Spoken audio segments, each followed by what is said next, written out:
Hello students, here I am again, Namita Verma with my new video for class 10. And in this video, we will discuss about human circulatory system. Transportation system means transportation of materials is named in plants only, but in animal case it is called circulatory system. So circulation means visiting or joining all the organs. So which component of circulatory system joins all the organs? So there are three components. First one is blood. This is the fluid connective tissue which connects all the organs. And second one is blood vessel. As we know, blood is a fluid, so it needs a pipe-like structure to flow. And there are three types of pipes in our body: arteries, veins and capillaries.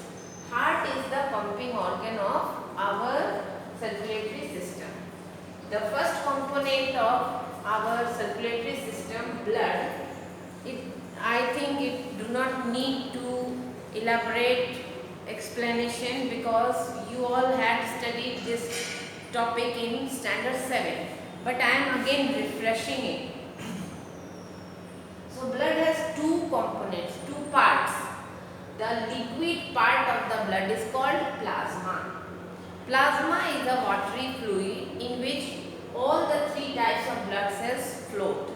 So we can separate these. Nowadays we all hear that plasma, RBC, WBC and platelets, all things can be separated and the needy persons can be diffused. So the plasma जो है वो 95% क्या है, पानी, and nutrients dissolve in it. उसके अंदर जो भी न्यूट्रिएंट्स हम खाते हैं वो पचने के बाद ब्लड के थ्रू ही सब अपने अपने जगह पे जाता है, इसलिए वो भी उसमें प्रेजेंट है. उसमें एंजाइम्स हैं, उसमें हार्मोन्स हैं और बहुत कुछ, ऑक्सीजन है, कार्बन डाइऑक्साइड भी है. तो ये जो भी है वो सब इसमें डिसॉल्व करते हैं. Blood cells are of three types. Red blood cells means erythrocyte, ये ऑक्सीजन बियरिंग सेल्स कहते हैं. वाई? इनका इनके अंदर एक रेड कलर का पिगमेंट है, हीमोग्लोबिन, जो कि आयरन का पिगमेंट है और बेसिकली एक टाइप का ये प्रोटीन है. तो इसके ये जो आरबीसी का सेल्स है उसका स्ट्रक्चर होता है बाइकॉन्केव और ये विदाउट न्यूक्लियस है. इनके अंदर कोई न्यूक्लियस नहीं है, सेल हैं लेकिन cell without nucleus. Mammalian RBC you all know. तो आरबीसी जो है इसका फॉर्मेशन फिर से हो सकता है bone marrow. White blood cells जो हैं ये इरेगुलर शेप के सेल्स हैं जिनका काम ही है जो हमारे ब्लड में फॉरेन पार्टिकल्स चला जाए, लाइक बैक्टीरिया और एनी अदर जर्म या जो भी चीज़ जो हमारे बॉडी के लिए हार्मफुल है, फॉरेन पार्टिकल्स मीन्स जो हमारे बॉडी का पार्ट नहीं है, उसको वो मारते हैं. इसलिए ये अपने बॉडी के सेल मेम्ब्रेन को किसी भी डायरेक्शन में लाइक अमीबा ये मूव कर सकते हैं और just like amoeba they catches the germs and kill them and keep us disease free. Third one is platelets. तीसरा प्लेटलेट्स है जो खून जमने में मदद करता है. तो इस तरह से ये थ्री टाइप्स के सेल हुए. ये ब्लड का कॉम्पोजिशन हुआ. अब है ब्लड वेसल्स. ब्लड वेसल्स जो है वो थ्री टाइप्स के हैं: arteries, veins and capillaries. Arteries, as we all know, we have two types of blood in our body. एक जो हमारे हार्ट से पूरे बॉडी में जा रहा है, जो ऑक्सीजन से रिच है, तो उसको हम बोलते हैं ऑक्सीजनेटेड ब्लड. ये आर्टरीज उसी टाइप के ब्लड को कैरी करते हैं. हार्ट से बॉडी पार्ट्स को ले जाने वाले जो ब्लड वेसल्स हैं ये आर्टरीज हैं. तो इनमें ऑक्सीजनेटेड ब्लड फ्लो होता है. अब क्योंकि इनमें हार्ट से ब्लड जा रहा है तो इसमें प्रेशर ज़्यादा होता है, इसलिए वॉल्स जो है आर्टरीज के वो थिक हैं और ब्लड जो है वो हार्ट से पूरे बॉडी में ये ले जाते हैं. सेकेंड है वेन्स।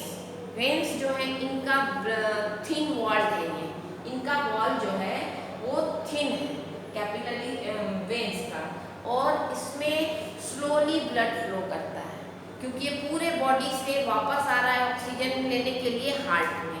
एक जो ऑक्सीजन से जा रहा है, सॉरी हार्ट से जा रहा है ऑक्सीजन रिच, दूसरा जो कार्बन डाइऑक्साइड को लेके आ रहा है हार्ट में ताकि फिर से उसको ऑक्सीजन ले ले और फिर हम बॉडी में जाए। तो इसलिए उस तरह के ब्लड को बोलते हैं डीऑक्सीजनेटेड, और ये डीऑक्सीजनेटेड ब्लड हमारे हार्ट की तरफ आ रहा है तो स्लोली आ रहा है, इसलिए इनके वापस बैक फ्लो की संभावना है, चांसेस है। इसलिए इनमें एक स्पेशल डोर लाइक स्ट्रक्चर समझ जाइए आप, मतलब ऐसा स्ट्रक्चर जो वन डायरेक्शन में ही खुले वाल्व प्रेजेंट होता है जो बैक फ्लो को रोकता है।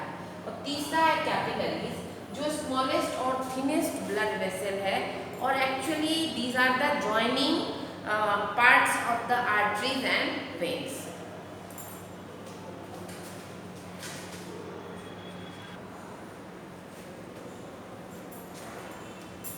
Now the third component of circulatory system, which is the main organ, the pumping organ of our body, and it weighs in females it is about 225 grams, and in males it is about 310 grams in weight, and it is also related with heartbeat, and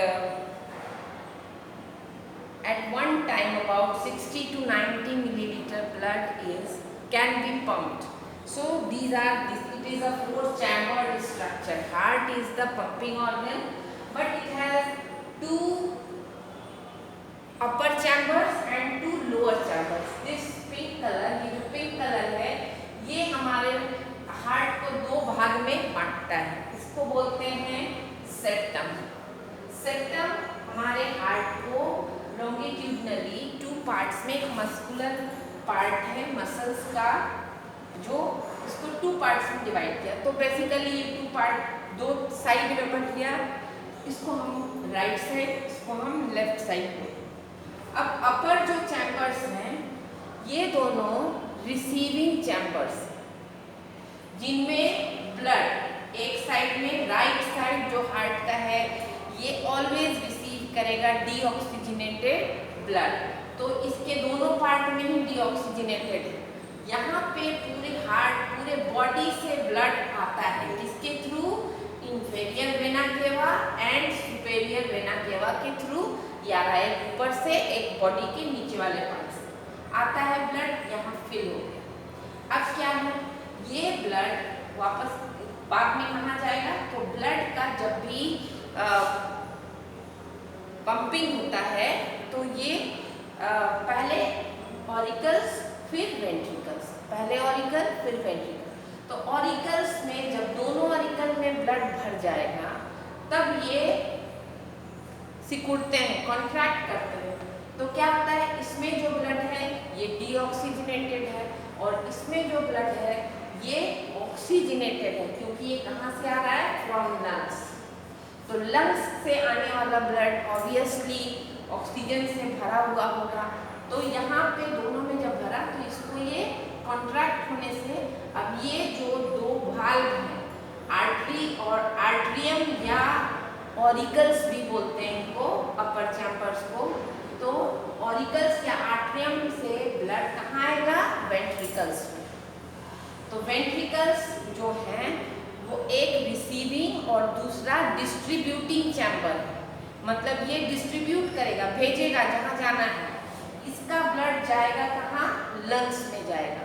तो पहले हमारा जो blood ये ऊपर वाला chamber है, blood से भरने के बाद ये कॉन्ट्रैक्ट हुआ, कॉन्ट्रैक्ट होने से इसका ब्लड इसमें और इसका ब्लड इस साइड में, क्योंकि बीच में क्या है? एक वॉल है सेप्टम जो दोनों को अलग किए।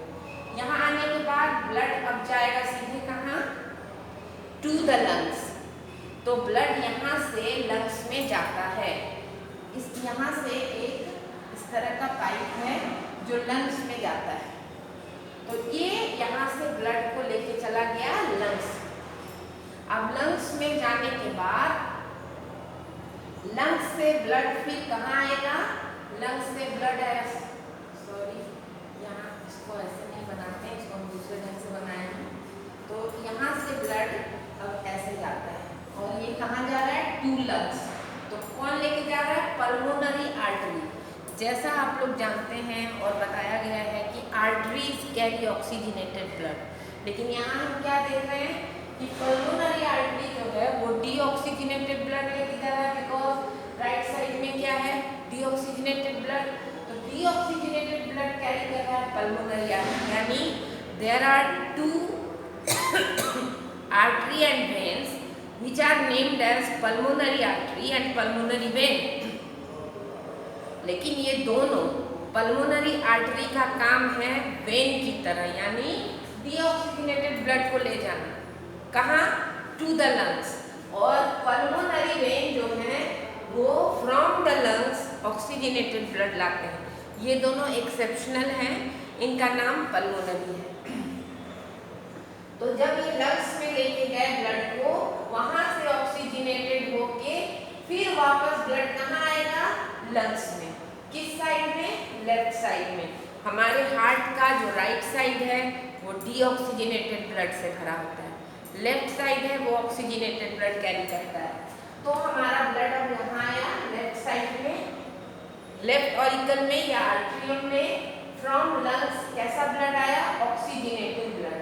अब इस ब्लड को ही हमको कहाँ पहुँचाना है, पूरे बॉडी में भेजना है। तो भेजने का काम कौन करेगा, ये वेंट्रिकल्स।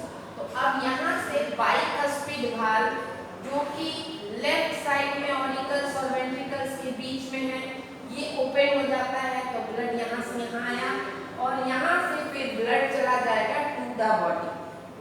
तो इसको फिर ये जो वेसल है वो लेके पूरे बॉडी में जाएगा। इस तरह से हार्ट में, हार्ट एक 4 चैम्बर्ड ऑर्गन है जिसमें 2 ऑरिकल्स या आर्ट्रियम, 2 वेंट्रिकल्स हैं।